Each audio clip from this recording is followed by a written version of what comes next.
বিসমিল্লাহির রহমানির রহিম। আমি মোহাম্মদ আশরাফুল ইসলাম, ঘাট আইটি সেন্টারের পক্ষ থেকে আপনাদেরকে অভিনন্দন। আজকে আমি দেখাবো কিবোর্ডের কয়েকটি গুরুত্বপূর্ণ ফাংশন, যেগুলো কিবোর্ড শর্টকাটের মাধ্যমে অনেকগুলো কাজ করা যায়।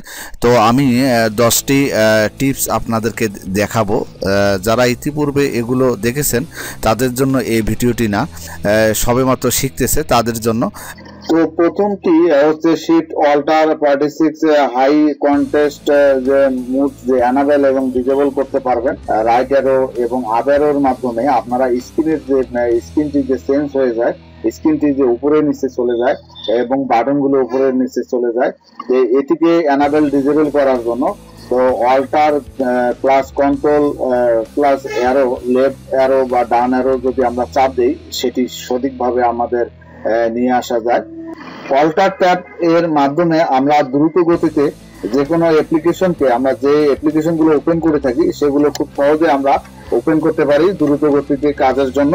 তো আমরা অল্টার ট্যাব যদি চাপ দিই, এখানে লক্ষ্য করুন আমি যে ট্যাবটি খুলতেছি, যেটি দরকার খুব সহজে আমরা কিন্তু এখানে বাইর করতে পারতেছি। এই হচ্ছে বিষয়, সেটি হচ্ছে শিফট প্লাস ডিলিট, তাহলে পার্মানেন্টলি ডিলিট হয়ে যাবে।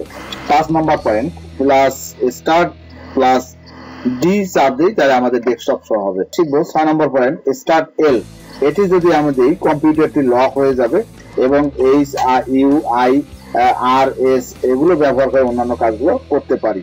আমি যদি ফাংশন বাটন গুলো চাপ দিই তাহলে অ্যাড্রেস চলে আসবে। F5 যদি চাপ দিই রিফ্রেশ অটোমেটিক হবে।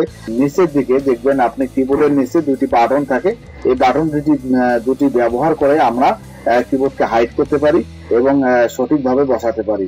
এই ছিল আজকের টিউটোরিয়াল। যদি টিউটোরিয়ালটি ভালো লেগে থাকে অবশ্যই শেয়ার করতে ভুলবেন না, আর যদি নতুন হয়ে থাকেন তাহলে আমার করে নেবেন। ধন্যবাদ এতক্ষণ ভিডিওটি দেখার জন্য।